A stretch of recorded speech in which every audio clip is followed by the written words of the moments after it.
ఇటీవల జరిగిన జనసేన వార్షిక సభను చూస్తే మాస్ హిస్టీరియాని గుర్తు చేస్తూ ఉంది. ఎందుకనంటే ఒకే సమయంలో ఒకే రకమైనటువంటి మానసిక స్థితికి ఒక జన సమూహం గురి కావడం, అసాధారణమైనటువంటి లక్షణాలు, ఆలోచనలు, ప్రవర్తన ప్రదర్శించటం మాస హిస్టీరియాలో మనం చూస్తాం. ఈ సభను చూసిన వారికి ఎవరికైనా అక్కడ కూర్చున్న వాళ్ళు గాని వచ్చినటువంటి వాడి ముఖ కవలికలు చూస్తూ ఉంటే జనసేన పార్టీ అధ్యక్షుడు పవన్ కళ్యాణ్ గారు, మంత్రివర్యులు ఏం చెప్పాలనుకున్నారు, ఏం చెప్పారు, ఎందుకు అలా చెప్పారు అనేది అందరినీ కూడా ఆశ్చర్యానికి గురి చేసింది. ఎన్నికల ముందు మనం ఏం హామీలు ఇచ్చి ఈ రోజు అధికారంలో భాగస్వాములు అయ్యాము, ఆ హామీలు ఈ సంవత్సర కాలంలో ఏమైనా నెరవేర్చామా, నెరవేర్చలేకపోతే కారణాలు ఏంటి, రాబోయేటువంటి 4 సంవత్సరాల్లో ఏ విధంగా మనం జనం కోసం పనిచేయాలి, రాష్ట్ర ప్రజల కోసం పనిచేయాలి, రాష్ట్ర అభివృద్ధి కోసం పనిచేయాలి, అందులో ముఖ్యంగా మహిళల గురించి, యువత గురించి, కార్మికుల గురించి, ఉద్యోగుల గురించి, రైతుల గురించి, ఇలా వర్గాల వారీగా ఎవరెవరికి ఏ రూపంలో మనం పనిచేస్తూ ముందుకు వెళ్ళాలి, అందుకు పార్టీ నడవడిక ఎలా ఉండాలి, కార్యకర్తలు ఎలా ఉండాలి, కార్యకర్తలకు మనం ఎలాంటి భవిష్యత్తుని ఇస్తున్నామో చర్చించి తీర్మానించేటువంటి సభ సాధారణంగా రాజకీయ సభ, సంస్థల సభ జరుగుతాయి. కానీ అదేవి కూడా ఇక్కడ కనిపించలేదు. జన ప్రస్తావన లేదు, అభివృద్ధి లేదు, ఇచ్చిన హామీలపై ఏమి చేస్తాము, ఏమి చేశాము అనేటువంటి అంశం కూడా లేదు. విచిత్రమైనటువంటి అంశాలన్నీ ఈ సభలో అధ్యక్షుడిగా గౌరవ మంత్రి గారు పవన్ కళ్యాణ్ గారు ప్రస్తావించటం చాలా ఆశ్చర్యానికి గురి చేసింది. కొన్ని అంశాలు కనుక మనం ప్రస్తావన చేసి చూస్తే, మనం పార్టీగా నిలబడ్డాం, 4 దశాబ్దాల తెలుగుదేశాన్ని మనం నిలబెట్టాం అని వారు చెప్తున్నారు. 40 సంవత్సరాల సుదీర్ఘ అనుభవం వయస్సు కలిగినటువంటి పార్టీని, ఇంచుమించు 40% ఓటింగ్ కలిగినటువంటి పార్టీని మేమే నిలబెట్టాం అని అన్నారు అని అంటే, ఈ రోజు ఈ అంశం చాలా చర్చ జరుగుతోంది. మనం నిలబడ్డాం, పార్టీని నిలబెట్టాం. మనం నిలదొక్కుకోవటమే కాకుండా 4 దశాబ్దాల టీడీపీ పార్టీని కూడా నిలబెట్టాం. అక్కడ వచ్చినటువంటి లక్షల జనాన్ని చూసి ఉద్వేగభరితమైపోయో, ఉద్రేకంలోనో, ఎమోషనల్ గానో మాట్లాడేసి ఉండొచ్చు, మాటల దొరులు ఉండొచ్చు, కాకతాళీయంగా అని ఉండొచ్చు అనేటువంటి అనేక రకాలైనటువంటి విశ్లేషణలు వచ్చాయి. అయితే లిబరేషన్ కాంగ్రెస్ పార్టీ మరి ముఖ్యంగా ఈ అంశాలన్నీ ఎందుకు ఇలా మాట్లాడారు, దీని వెనక ఏమి ఉండి ఉండవచ్చు అనేటువంటి ఒక పరిశోధన ద్వారా ఏమి ఆలోచన ప్రజలకు ఇస్తుంది అని అంటే, ఇది ఏదో అలవోకగా మాట్లాడిన మాట కాదు, ఏదో పరధ్యానంతో చెప్పిన మాట కాదు, ధ్యానంతోనే, కాన్షియస్ గానే మాట్లాడినటువంటి మాటలు. ఎందుకనంటే అక్కడ మాట్లాడినటువంటి వక్తలు ఎవ్వరూ కూడా ఎక్స్టెంపోర్, అంటే అప్పటికప్పుడు మైక్ దగ్గరకు వచ్చి వాళ్ళకున్నట్టు వాళ్ళ ఆలోచనలు జనంతో పంచుకోలే, స్క్రిప్ట్ తయారు చేసుకుని ఆ స్క్రిప్ట్ లో రాసుకుని వచ్చి రాసుకున్నది చూసే చదివారు. ఒక స్క్రిప్ట్ తయారు చేయాలి ఒక సభకు ముందు అని అంటే ఎన్నో తలలు దానిలో ఇన్వాల్వ్ అవుతాయి. ఒక బ్రెయిన్ స్టార్మింగ్, మేధో మదనం జరుగుతుంది, ఒక కోచింగ్ అనేటువంటిది ఇస్తారు. After so much of inputs, అంటే ఎంతో సేకరణ జరిగి కోచింగ్ ఇచ్చిన తర్వాతే ఆ స్క్రిప్ట్ ని ఆ నాయకుడు చెప్పడం అనేటువంటిది సాధారణంగా స్క్రిప్ట్ చూసి చదివే వాళ్ళ పద్ధతి ఉంటుంది. మరి అంత మేధోమదనం చేసి తయారు చేసిన స్క్రిప్ట్ ని చూసి చదివేటప్పుడు ఇది ఏదో పరధ్యానంగానో జనాన్ని చూసి ఎమోషనల్ గానో చెప్పారు అనుకోవడానికి ఆస్కారం లేదు. ధ్యానంతోనే చెప్పారు అనేటువంటి భావన కలుగుతూ ఉంది. మరి ధ్యానంతోనే ఎందుకు చెప్పుంటారు, ఎవరున్నారు దీని వెనక, ఎవరు చెప్పించారు, ఎవరు కోచింగ్ ఇచ్చారు, ఇది జనం ఆలోచించాల్సిన అంశం. 40 సంవత్సరాల చరిత్ర కలిగినటువంటి టీడీపీని అంత సులువుగా ఒక మాట అన్నారంటే అతనికి కోచింగ్ ఇచ్చినటువంటి వారు ఎవరో, వారికి ఉన్నటువంటి బలం ఏమిటో మనం చూడాల్సిన అవసరం ఉంది.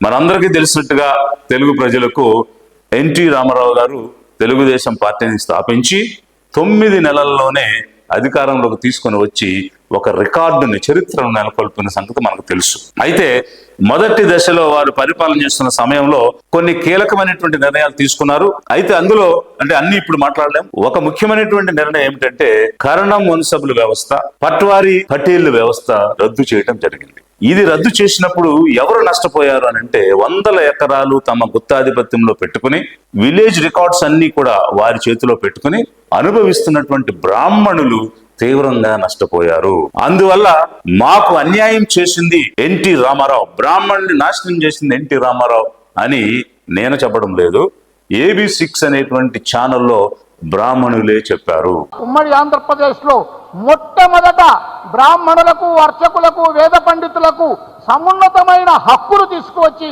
వంశపారంపర్య హక్కులు తీసుకొచ్చింది పివి నరసింహారావు గారే.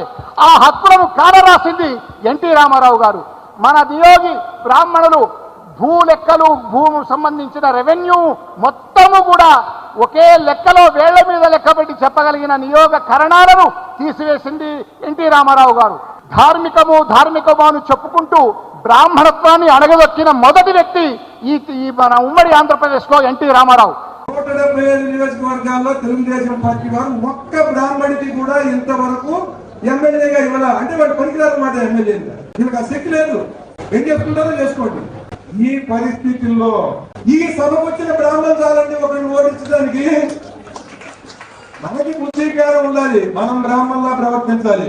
మన అందరూ కూడా దేవుడుగా కొలుస్తున్న ఆ నందమూరి తారక రామారావు గారు పెట్టిన ఆ తెలుగుదేశం పార్టీలోనే ఈ యొక్క దెబ్బ కొట్టారు.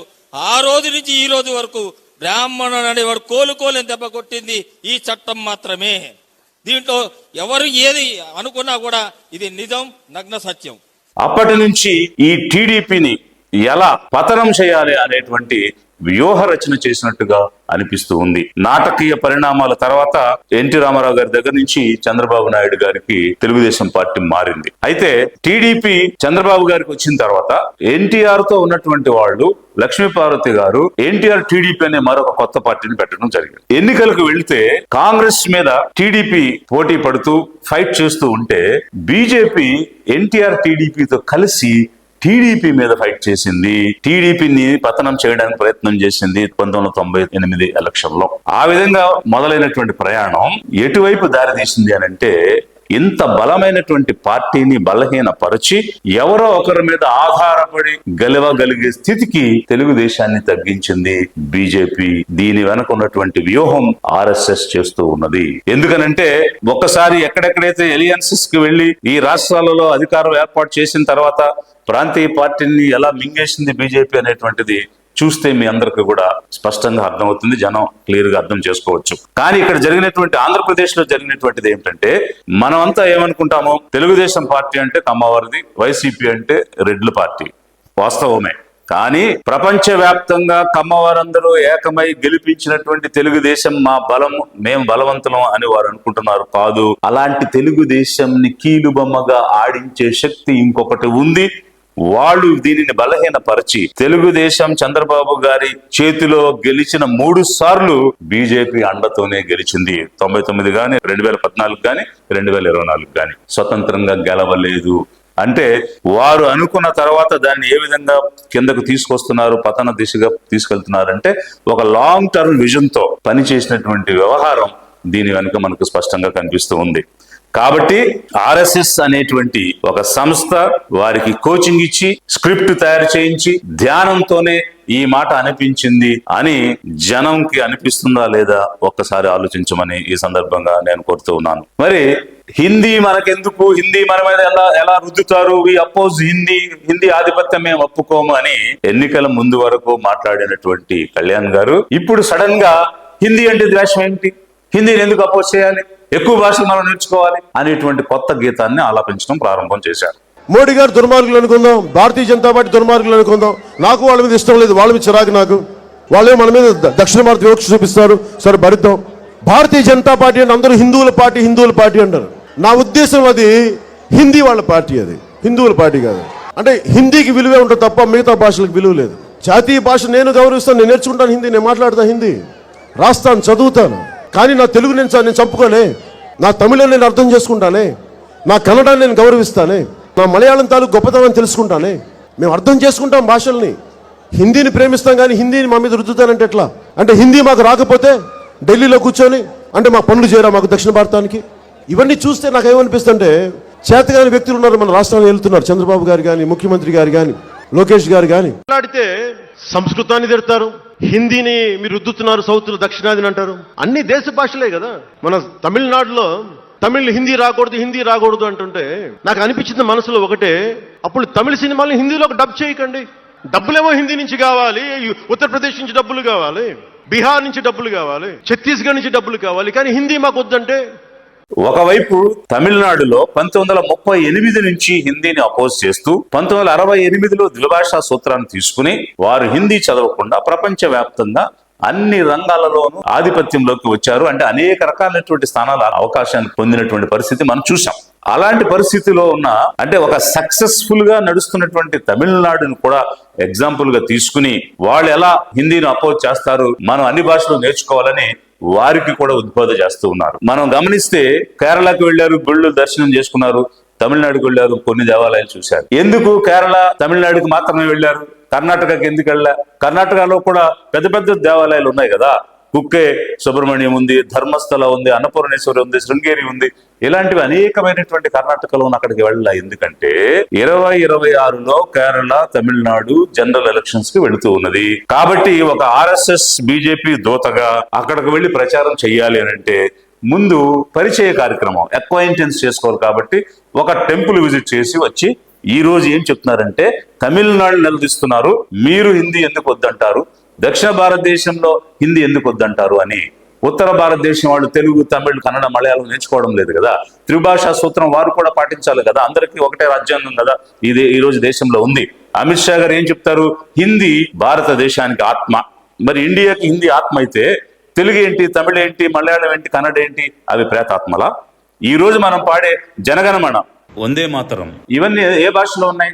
బెంగాలీలో ఉన్నాయి. మరి మనందరం దేశమంతా బెంగాలీలో జనగణమన వందే మాతరం పాడుతున్నప్పుడు బెంగాలీ ఆత్మ అవ్వాలి కానీ హిందీ ఆత్మ ఎట్లా అవుతుంది? ఇది కేవలం వారి యొక్క ఆలోచన విధానాన్ని, సిద్ధాంతాన్ని హిందీ భాష ద్వారా దక్షిణ భారతదేశంలో కూడా చొప్పించి హిందుత్వ ద్వారా జనాల్ని రెచ్చగొట్టి విద్వేషం కలిగించి ఏ హిందుత్వతో అయితే ఉత్తర భారతదేశంలో వాడు అధికారాన్ని సాధించారో అలాంటి అధికారం ఇక్కడ కూడా సాధించాలని ధ్యానంగా, కాన్షియస్ గా, సంబంధం లేని అంటే ఆవిర్భావ సభకు సంబంధం లేని అంశాలను ఆ నాయకుడితో మాట్లాడిస్తున్నారు కోచింగ్ ఇచ్చి అని అనుకోవడానికి ఎంతకంటే నిదర్శనం ఏం కావాలి? సడన్ గా తెలంగాణ గురించి, తెలంగాణ కౌలు గురించి మాట్లాడటం, తెలంగాణ గీతాలు పాడటం, గద్దర్ గారి గురించి మాట్లాడటం. మరి గద్దర్ గారు పాడినటువంటి బండెనక బండి గట్టి 16 బళ్ళు గట్టి అనే రెఫరెన్స్ మీరు ఇచ్చారు. మరి అదే గద్దర్ గారిని బండి సంజయ్, అతనికి ఎలా మేము అవార్డు ఇస్తాం, పద్మభూషణ్ ఇస్తాము, బీజేపీ వాళ్ళని హత్య చేయించాడు, చంపేశాడు, బీజేపీకి వ్యతిరేకంగా ఉండే గద్దర్కి మేము అవార్డు ఎలా ఇస్తాము అని బండి సంజయ్ అంటే గద్దర్ చెప్పండి అని భావాజాలం ఏంది? ఎంతమంది భారతీయ జనతా పార్టీ కార్యకర్తలను మర్డర్ చేసిన వ్యక్తులు ఆయన ఎట్టిస్తాం మేము? పక్క అయ్యాం. మా కార్యకర్తలు చంపిన కార్యకర్తలు పాటలు పాడిన వ్యక్తి గద్దర్. అనేక మంది పోలీసులను ఎన్కౌంటర్ చేసిన విషయంలో గద్దర్. ఎట్లిస్తాం? మీరు అంతం ఇస్తామేంది అవార్డ్స్? భయపడే ప్రసక్తి లేదు, వెనుకపోయే ప్రసక్తి లేదు. వందల మంది భారతీయ జనతా పార్టీ కార్యకర్తలు నమ్మిన సిద్ధాంతం కోసం భారత్ మాతా కీ జై అని చెప్పి ఆందోళన చేస్తుంటే నక్సల్స్ భావాచరణ గద్దర్ మా కార్యకర్తలు హత్య చేయించిండు. బండెనక బండి గట్టని పాడిన మీరు బండి సంజయ్ని ఎందుకు నిలదీయలేదు? మీ అలయన్స్ పార్ట్నరే కదా. గద్దర్ గారు ఎవరిని చంపించలేదు, అతను ప్రజా గాయకుడు, ప్రజల్లో ఒక అవగాహన, సంఘటిత శక్తిని రూపొందించడానికి ప్రయత్నం చేశాడు, అతనిలో ప్రతిభ ఉంది, అతన్ని విశ్వసించేవాళ్ళు, అనుకరించేవాళ్ళు అనేక మంది ఉన్నారు. తెలుగు ప్రజలను ఎంతో ప్రభావితం చేసినటువంటి వ్యక్తి, ప్రతిభ కలిగిన వాడు, అతనికి అవార్డు ఇవ్వాలి అని మీ అలయన్స్ పార్ట్నర్ అయిన బండి సంజయ్ని ఎందుకు మీరు నిలదీయలేదు? ఎందుకు ప్రశ్నించలేదు? ఎందుకు అక్కడ సమన్వయం చేసి అనుసంధానం చేసి వారికి అవార్డు ఇప్పించలేకపోయారు? మళ్ళీ సడన్ గా ఏమంటారు దేశ విభజన. అసలు దేశ విభజన గురించి ప్రస్తావించాల్సిన అవసరం ఇక్కడ ఏమొచ్చింది? దేశ విభజన అనగానే జనం ఏమనుకుంటారంటే మాకు దేశం విడదీయండి, ముస్లింలకు ప్రత్యేకమైనటువంటి దేశం ఇవ్వండి అనేటువంటి విషయాన్ని గుర్తు చేయడం. అది గుర్తు చేయడం ద్వారా ముస్లింల మీద ఒక ద్వేషాన్ని రగల్చడానికి ఒక ప్రయత్నం చేయడం. అసలు నిజంగా పార్టీషన్ ఎలా జరిగింది, అందులో ఎవరి పాత్ర ఏమిటి, జిన్నా ఏమిటి, మహాత్మా గాంధీ ఏమిటి, ముస్లింలు ఏం కోరుకున్నారు అనేటువంటి అంశాలలో ఎలాంటి లోతైన పరిశోధన జరగలేదు. నేను ఒక 2 పుస్తకాల గురించి చెప్తాను. సాంషు ఇస్లాం రాసినటువంటి Muslims against partition of India, అలాగే లారీ కొలిన్స్ రాసినటువంటి ఫ్రీడమ్ ఎట్ మిడ్ నైట్. ఇలాంటి పుస్తకాలు ఇంకా మరిన్ని పుస్తకాలు మనం చదివితే అసలు ఎవరి పాత్ర ఏమిటి అనేటువంటిది అర్థం చేసుకోవచ్చు. అది ఒకవైపు అయితే, సడన్ గా first law minister Babasaheb doctor B R Ambedkar, Pakistan law minister Jogendranath Mandal, ఇట్లాంటి పేర్లన్నీ కూడా తీసుకుని వచ్చేశారు ఆ సభకు సంబంధం లేకపోయినా. ఏమంటారు? జోగేంద్రనాథ్ మండల్ పాకిస్తాన్కి వెళ్ళి అక్కడ వివక్షకు గురై తిరిగి భారతదేశానికి వచ్చి చనిపోయాడు అని చెప్తూ ఉన్నారు. కానీ అసలు వాస్తవం ఏమిటి? జోగేంద్రనాథ్ మండల్ ఈ దేశంలో ఉన్నటువంటి కుల వివక్షకు బాధితుడు, విక్టిమ్. దానిని భరించలేక, తట్టుకోలేక దేశ విభజన జరిగినప్పుడు ఇప్పుడున్నటువంటి బంగ్లాదేశ్, అప్పుడున్నటువంటి ఈస్ట్ బెంగాల్లో ఉండేటువంటి వ్యక్తి కుల్నా పరాదీపూర్ ప్రాంతంలో ప్రాతినిధ్యం వహిస్తూ అది పాకిస్తాన్ లో కలిసినప్పుడు అక్కడే ఉండిపోయారు. అయితే ఆ సమయంలో ఏం జరిగింది, మిడివల్ ఇండియా అంటే మధ్య భారతంలో ముస్లిమ్స్ డైనాసిటీస్ ఏర్పాటు అవ్వడం, మొఘల్స్ లాంటి ముస్లిం రాజులు పరిపాలించడం జరుగుతున్నటువంటి సమయంలో ఈ దేశంలో ఉన్నటువంటి నిచ్చెన మెట్ల కుల వ్యవస్థను భరించలేనటువంటి అనేక మంది ఆదివాసులు, అస్పృశ్యులు, శూద్రులు హిందూ మతాన్ని నుంచి ఇస్లాం మతంలోకి మారిపోవటం జరిగింది. ఆ విధంగా ఈ దేశంలో ఉన్నటువంటి ఇస్లాంను పాటించే వారందరూ ఒకప్పుడు ఇస్లాం మతంలో ఉన్నవాళ్ళు కాదు, కన్వర్ట్ అయినటువంటి వాళ్ళు. ఆ ప్రాసెస్ లో ఆధిపత్యంలో ఉన్నటువంటి అంటే దివాన్లుగా గాని, జమీందారులుగా గాని, పన్ను కట్టించేవారుగా ఉన్నటువంటి బ్రాహ్మణులు కూడా ఇస్లాంలోకి కన్వర్ట్ అవ్వడం జరిగింది. వాళ్ళని అస్రాఫ్ ముస్లిమ్స్ అని అంటాం. ఎవరైతే ఆ విధంగా కన్వర్ట్ అయినటువంటి అస్రాఫ్ ముస్లిమ్స్ ఉన్నారో వారు పాకిస్తాన్ ఏర్పడిన తర్వాత ఫస్ట్ లా మినిస్టర్ గా జోగేంద్రనాథ్ మండల్ ఛార్జ్ తీసుకుని పనిచేస్తున్న క్రమంలో ఒక అంటరాని వాడు న్యాయశాఖ మంత్రిగా ఉండడం ఏమిటి అని వీరందరూ కూడబలుక్కుని అతని మీద వివక్ష చూపించి వేధించి అతన్ని మానసికంగా కృంగదీస్తే తట్టుకోలేని పరిస్థితుల్లో భారతదేశానికి అతను తిరిగి రావడం జరిగింది తప్ప అక్కడ పాకిస్తాన్ లో ముస్లింల దగ్గర వివక్షకు గురై అతను తిరిగి రాలేదు.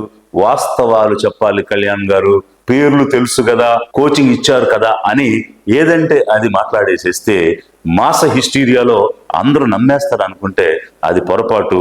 గౌరవ మంత్రి గారు ఆలోచించమని మిమ్మల్ని కోరుతూ, జనాన్ని ఈ విషయాలన్నింటినీ కూడా ఆలోచించమని నేను కోరుతూ ఉన్నా. అదే విధంగా ఏ అంశాలు మాట్లాడారు, ఇంకా గోద్రా అల్లర్ల గురించి మాట్లాడతారు. బంగ్లాదేశ్ ఏర్పడినప్పుడు మన రక్తం మీద, మన రక్త మరకల మీద ఏర్పడింది అని చెప్తారు. ఇలా పెరియార్ బలిజ కమ్యూనిటీకి చెందినవారు, మన కాపు కులానికి చెందినవారు అని చెప్తూనే రాముడిని చెప్పుతో కొడితే ఊరుకుంటామా, చెప్పులు కొడుతూ ఊరేగించారు అని చెప్తారు.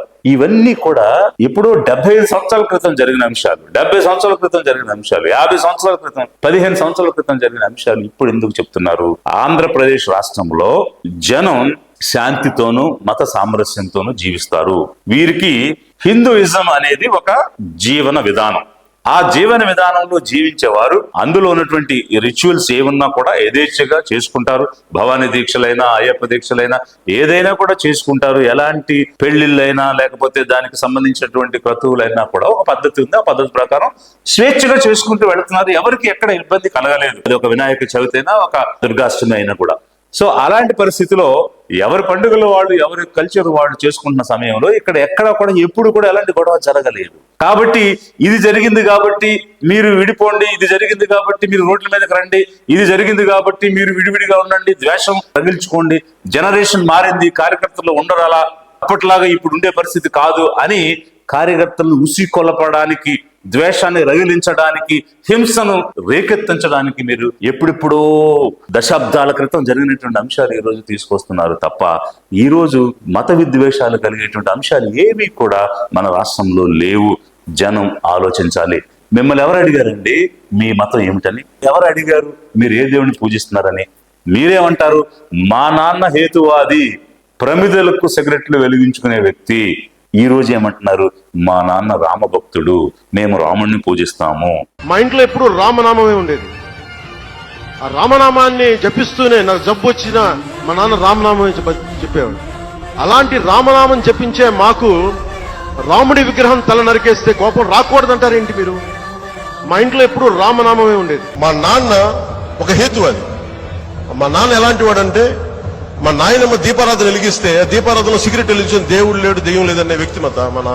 మీరు ఇప్పుడు కొత్తగా 11 సంవత్సరాలుగా జనసేన ప్రయాణంలో మాట్లాడని అంశం ఈ రోజు మీరు మాట్లాడుతున్నారు అని అంటే ఆర్ఎస్ఎస్ కోచింగ్ లో మీరు మాట్లాడుతున్నారు, ధ్యానంతోనే అన్ని విషయాలు చెప్పారు అనడానికి ఎంతకంటే నిదర్శనం కావాలా? జనాన్ని ఆలోచించమని నేను కోరుతూ ఉన్నాను. జనసేన ప్రయాణం జరిగిన తీరులో మొదటి రోజుల్లో మీరు మాట్లాడినటువంటి షే గవేరా గురించి కానీ, కమ్యూనిజం కానీ, సోషలిజం కానీ, సెక్యులరిజం కానీ, అంబేద్కరిజం కానీ, సోషల్ జస్టిస్ కానీ ఇవన్నీ కూడా పోయి ఈరోజు హిందుత్వ సనాతని అనేటువంటి న్యూ కాన్సెప్ట్ తీసుకొచ్చారు. మరి మాకు 7 సిద్ధాంతాలు ఉన్నాయని మత ప్రమేయము లేనటువంటి అంశాలు టేకప్ చేస్తామని మీరు రాసుకున్న 7 సిద్ధాంతాల్లో ఉన్న అంశాన్ని ఈ రోజు పూర్తిగా విస్మరించి అది మీరు చూపిస్తూ ఒక పక్క మతాల గురించే మీరు మాట్లాడుతున్నారు. జనం ఆలోచించాల్సిన అంశం ఏమిటంటే షెగ్వేరా తర్వాత కమ్యూనిజం, సోషలిజం, సెక్యులరిజం ఇవన్నీ దాటి ఈ రోజు హిందుత్వ, సనాతని అనేటువంటిది వచ్చినప్పుడు మరి షెగ్వేరాని వదిలేసినట్టుగా, కమ్యూనిజాన్ని వదిలేసినట్టుగా, సెక్యులరిజాన్ని వదిలేసినట్టుగా రేపు సనాతని ధర్మాన్ని కూడా వదిలేయడని గ్యారెంటీ ఎక్కడుంది? ఒక నిలకడ లేదు, ఒక మాట మీద నిలబడినటువంటి పరిస్థితి లేదు. ఇన్ని రంగులు మార్చి, ఇన్ని ఆలోచనలు మార్చి, ఇన్ని సిద్ధాంతాలు మార్చి ఇక్కడ వచ్చిన తర్వాత ఈ సిద్ధాంతం కూడా వదిలేసి ఇంకో దానికి వెళ్ళిపోవడం అనేటువంటి నమ్మకం, గ్యారెంటీ ఎక్కడుంది? ఆలోచించండి ప్రజలారా. మొదట ఫ్యాన్స్ తో మొదలుపెట్టి ఆ తర్వాత నేను కాపుల్ని ఏమని అడిగానా, మీరు నన్ను అంగీకరించడం లేదు అని అంటున్నారని ఎవరో చెప్తున్నారు, నేనేమన్నా మిమ్మల్ని అడిగానా, మీరు నాకేమైనా కావాలా అన్న వ్యక్తి, నేను పుట్టిన కాపు కులం మీద నాకు గౌరవం ఉంది, మీ కోరికలు నాకు తెలుసు, మీకేం కావాలో నేను చేస్తా, మీరు ఓటేయండి చూపిస్తా అని మొన్న జరిగిన ఎన్నికల్లో కాపుల్ని వాడుకున్నారు. కాపులందరూ పవన్ కళ్యాణ్ ఒప్పుకోవట్లేదంటే మీరెవరు ఒప్పుకోవడానికి నేను మిమ్మల్ని అడిగానా? ఆ కాపు నాయకులు అలాంటి నేను భయపడతానా? నేను పుట్టిన కాపు కులం వెనకబాటుతనం కోసం నేను ఎందుకు ఆలోచించను? నేను పుట్టిన కులాన్ని గౌరవిస్తాను. మీ వెనకబాటుతనం, మీ కోరికలు ఉన్నాయి కదా, ఎవడు మా కులం నుంచి ముఖ్యమంత్రి అవ్వలేదు, మీరు ఓటేయండి, అవి చూపిస్తాం. మరి ఇప్పుడు ఫ్యాన్స్ సరిపోరు, కాపులు సరిపోరు, ఇంకా పెద్ద బలం కావాలి. ఏమిటి ఆ బలం అంటే హిందుత్వ అని మత చిచ్చును తీసుకొస్తే, మత విద్వేషాలు రెచ్చగొట్టి అందుకు ముస్లింస్ ని మనం చూపించి ద్వేషం రెచ్చగొడితే, మెజారిటీ కన్సాలిడేట్ చేస్తే మరింత బలం వస్తుంది, అధికారం సాధించుకోవచ్చు అని అధికార దాహం తప్ప జనం కోసం చెయ్యాలి, నన్ను నమ్మిన యువత కోసం చెయ్యాలి, నేను ప్రస్తావించిన ఆడపిల్లల కోసం చేయాలి అనేటువంటి ఆవేదన గాని ఆలోచన గాని మీ మాటల్లో కనిపించడం లేదు. మహారాష్ట్రలో ఐపీఎస్ ఆఫీసర్ గా రిటైర్ అయినటువంటి ఎస్ఎం ముషరఫ్ అనేటువంటి ఆఫీసరు 2 పుస్తకాలు రాశారు. ఏమిటంటే బ్రాహ్మినిష్ బాంబ్డ్, ముస్లిమ్స్ హ్యాంగ్డ్ అనేటువంటి ఒక పుస్తకం, హూ కిల్డ్ కర్కరే అనేటువంటి ఒక పుస్తకం. ఇవి చూస్తే అసలు ఈ దేశంలో జరిగినటువంటి హింసలో ఎవరి పాత్ర ఎంత ఉంది, జరిగినటువంటి హింస మన కళ్ళ ముందు కనిపిస్తుంటే వెనక ఉండి వ్యూహ రచన ఎవరు చేశారు, ఎవరితో చేయించారు అనేటువంటి అంశాలన్నీ కూడా మనము ఇట్లాంటి పుస్తకాల్లో మనకు అర్థమవుతాయి. అంటే ప్రాంతీయ పార్టీలను బీజేపీ ఎలా మింగేసింది అనేది మనం చూస్తున్న క్రమంలో జనసేనను మింగేదా అనేటువంటి ప్రశ్న కూడా మనకు ఎదురవచ్చు. జనసేనను మింగుతుందా మింగదా అనేది పెద్ద సబ్జెక్ట్ కాదు. ఎందువల్లంటే మొదటిసారి స్వతంత్రంగా పోటీ చేస్తేనే 18 సీట్లు సంపాదించినటువంటి ప్రజారాజ్యం పార్టీని అలవోకగా ఏ పార్టీకి వ్యతిరేకంగా అయితే పెట్టారో ఆ కాంగ్రెస్ పార్టీలో కలిపేశారు, మెర్జ్ చేసేశారు. అలాంటి సందర్భంలో తనకు కోచింగ్ ఇచ్చి వ్యూహ రచన చేసి తన నోటితో అనిపిస్తున్నటువంటి ఆర్ఎస్ఎస్ కోసం జనసేన స్వతంత్రంగా పోటీ చేస్తే 1 సీటే పరిమితమైన జనసేనను కలపడం పెద్ద సబ్జెక్ట్ కాదు. కానీ ఇక్కడ ఆలోచించాల్సింది ఏమిటంటే తెలుగుదేశం జాగ్రత్త పడాల్సినటువంటి సమయం ఆసన్నమైంది. ఇప్పుడుకి ఇన్ని సంవత్సరాలుగా ఏదో ఒక పార్టీ మీద ఆధారపడే స్థితికి తెచ్చారు. రేపు దీనిని ఏ విధంగా పతనం చేయడానికి వ్యూహ రచన జరుగుతుంది అన్న అంశంలో అప్రమత్తం అవ్వాల్సినటువంటి పరిస్థితి ఉంది. ఎందుకనంటే బీజేపీ అధికార దాహం, తన మాతృ సంస్థ ఆర్ఎస్ఎస్ నడిపించే విధానం ఎలా ఉంటుంది అన్నది స్పష్టంగా మనందరం కూడా చూస్తున్నాం. కాబట్టి అదే విధంగా రాష్ట్ర ప్రజలకు ఇవన్నీ నేను ఎందుకు చెప్తున్నాను, ఎందుకు ఈ ఆవేదన వ్యక్తం చేస్తున్నానంటే మన జనం బాగుండాలి. ఇన్నాళ్లుగా సామరస్యంగా శాంతిగా ఉన్నటువంటి ఆంధ్ర రాష్ట్ర ప్రజలు పొరపాటున కూడా హింసకు గురై విద్వేషాలకు రగిలిస్తే వాటి వైపు నడవకూడదు, శాంతి మన రాష్ట్రంలో ఉండాలి అనేటువంటి ఒక ఆవేదనతోనే ఈ విషయాలన్నీ కూడా జనం ముందుకు నేను తీసుకొస్తూ ఉన్నాను. మరీ ముఖ్యంగా యువతకు నా విజ్ఞప్తి ఏమిటి అనంటే మీ బంగారు భవిష్యత్తుని నాశనం చేసుకోవద్దు. ఏదో ఎంటర్టైన్మెంట్ కోసం సినిమా చూడటం వేరు, ఆ సినిమాని జీవితంగా మార్చుకుంటే రేపు శక్తివంతమైన సంవత్సరాలన్నీ మనం కోల్పోయినాక జీవితంలో స్థిరపడాలంటే అలాంటి అవకాశాలు రావు. కాబట్టి ఒక ఎంటర్టైన్మెంట్ ని ఎంటర్టైన్మెంట్ గానే చూడండి, సరదాని సరదాగానే భావించండి. కానీ ఒక కెరియర్ ప్లానింగ్ అనేది చేసుకుని మీ జీవితాలు పాడు చేసుకోవద్దని యువతను నేను కోరుతూ ఉన్నాను. అదేవిధంగా జనసేన పార్టీని, లిబరేషన్ పార్టీ నిలదీస్తుంది. ఏమనంటే మీరు ఇచ్చినటువంటి హామీలు ఏమయ్యాయి? సంవత్సర కాలంలో ఒక్క హామీని కూడా నెరవేర్చే ప్రయత్నం చేయలేదు. మీరు స్వతంత్రంగా ఇచ్చిన హామీలు ఉన్నాయి, కూటమిగా ఇచ్చినటువంటి హామీలు ఉన్నాయి. వాటన్నిటిని నెరవేర్చడం కోసం, జనం కోసం ఏం చేస్తారు? 4 సంవత్సరాల్లో ఏం చేస్తారు? ఆడపిల్లల కోసం ఏం చేస్తారు? రైతుల కోసం, కార్మికుల కోసం, ఉద్యోగుల కోసం, యువత కోసం, నిరుద్యోగుల కోసం ఏం చేస్తారనేటువంటి అంశాలన్నీ కూడా మాట్లాడి ఒక రోడ్ మ్యాప్ ఇవ్వాల్సిన బాధ్యత కలిగిన పార్టీ అధికారంలో ఉండి అది విస్మరించి పనికి మాలినటువంటి సిద్ధాంతాలు, విద్వేషాలు రెచ్చగొట్టేటువంటి కార్యక్రమం మీరు చేస్తున్నారు. మీ వ్యక్తిగత ప్రయోజనాలు చూసుకోవద్దు కళ్యాణ్ గారు.